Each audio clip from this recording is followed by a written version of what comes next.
Most Canadians think opening a TFSA is enough. It isn't.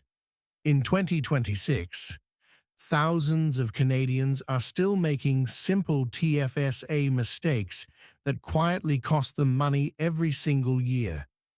Some lose growth, some pay penalties, others waste years using one of the best accounts in Canada the wrong way.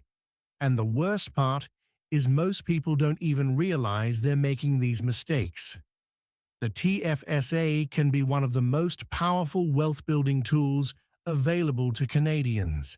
Your money can grow tax-free. Your investments can compound for years. You can withdraw money when needed. It sounds almost too good to be true, but only if you use it properly. In this video, I'll walk you through 7 TFSA mistakes Canadians still make in 2026, and more importantly, how to avoid them. If you fix even one of these today, your future self could thank you for years.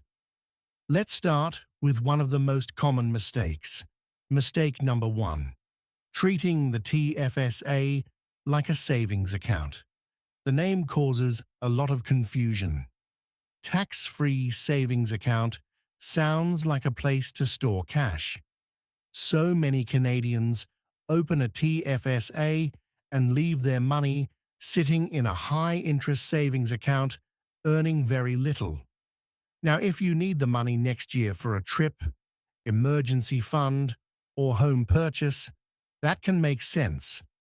But if this money is for retirement, long-term wealth, or financial freedom, leaving it in cash for years can be a huge mistake. Why? Because the real power of the TFSA is not just tax-free interest, it is tax-free growth. That means ETFs, index funds, dividend stocks, and quality long-term investments can grow for years without annual tax drag. Imagine 2 Canadians. One keeps $10,000 in cash for 20 years.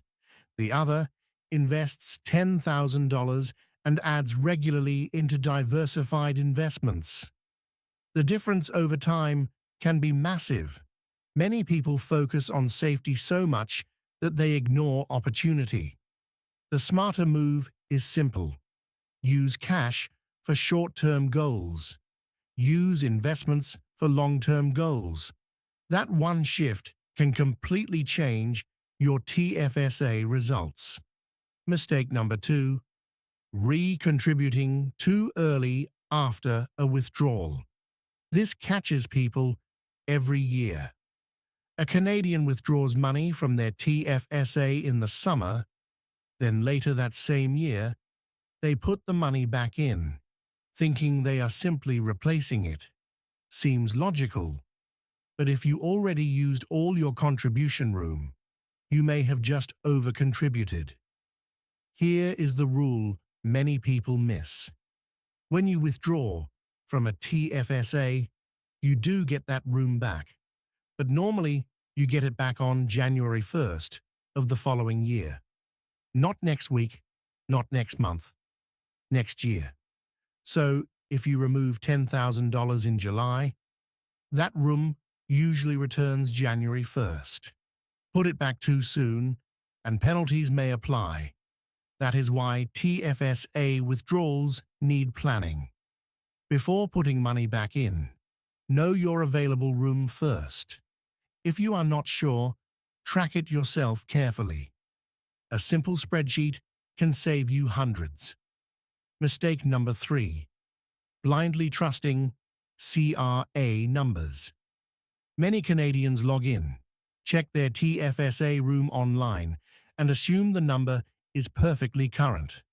Sometimes it is not. Financial institutions may report contributions later, and updates can lag. That means what you see may not reflect your most recent deposits or withdrawals. So if you rely only on that number, you could make a mistake.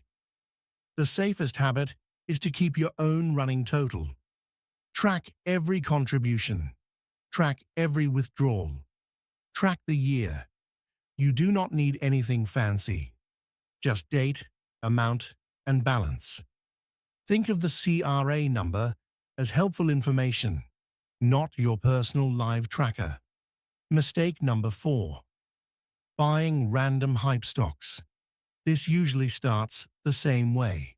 Someone hears a friend made money on a hot stock. They see social media excitement. They think, if it grows inside my TFSA, all gains are tax-free. And that part is true. But what if it crashes? Losses inside a TFSA can hurt badly because contribution room used on a losing bet is not magically restored by market losses. That is why using your TFSA like a casino can be dangerous. This account is too valuable to waste chasing trends. Could one stock go up fast? Sure. Could it also collapse? Absolutely. Instead of gambling, focus on building. Broad ETFs, diversification, long-term investing, consistency. Boring often wins, and boring can become wealthy. Mistake number 5. Ignoring fees. This one is quiet. No drama, no headlines, no panic, just small fees, slowly eating returns year after year. Many Canadians never check what they are paying. Maybe mutual fund fees, maybe advisory fees, maybe hidden product costs, 1% here, 2% there. Over decades, that can become tens of thousands of dollars. The tragedy is many people work hard to earn money, invest consistently, and still lose a chunk of growth to fees they never reviewed. Always know what you own and what it costs. Low-cost index investing has become popular for a reason. Because keeping more of your return matters. Mistake number 6. Using the wrong account first. Many Canadians ask the same question. Should I use TFSA or RRSP first? The answer depends on income, goals, tax bracket, and future plans. But many younger Canadians automatically choose RRSP because they heard it is smart, while a TFSA may actually be better for them right now. If your income is lower today and may rise later, the TFSA can be incredibly attractive. No tax deduction today, yes, but future growth and withdrawals can be tax-free. For some people, that flexibility is huge. For others, RRSP still wins. The mistake is not choosing one or the other.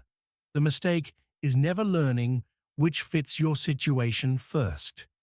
Even one smart decision here can improve your long-term wealth path. Mistake number 7. Setting it and forgetting it forever.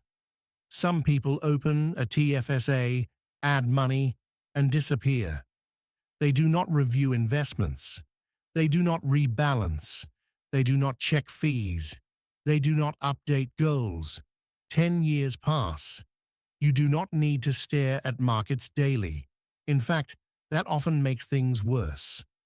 But reviewing your TFSA once or twice a year is smart. Ask simple questions. Is my money invested properly? Does this still match my goals? Are fees reasonable? Should I increase contributions this year? A small annual review can create a huge long-term difference. Now let's quickly recap. Do not leave long-term money sitting in cash. Do not recontribute blindly after withdrawals. Do not trust contribution numbers without tracking. Do not gamble on hype stocks. Do not ignore fees. Do not choose accounts blindly. Do not forget your TFSA for years. The TFSA is one of the best tools Canadians have, but tools only work when used correctly. If you use your TFSA with intention, discipline, and patience, it can quietly become one of the biggest reasons you build wealth over time. And that is the goal, not chasing fast money, building real money. If you found this helpful, subscribe to True North Canadian Finance for practical Canadian money guides made simple. And remember, this video is for educational purposes only, not financial advice. Your situation is unique, so review your own numbers or speak with a qualified professional before making major decisions. See you in the next video.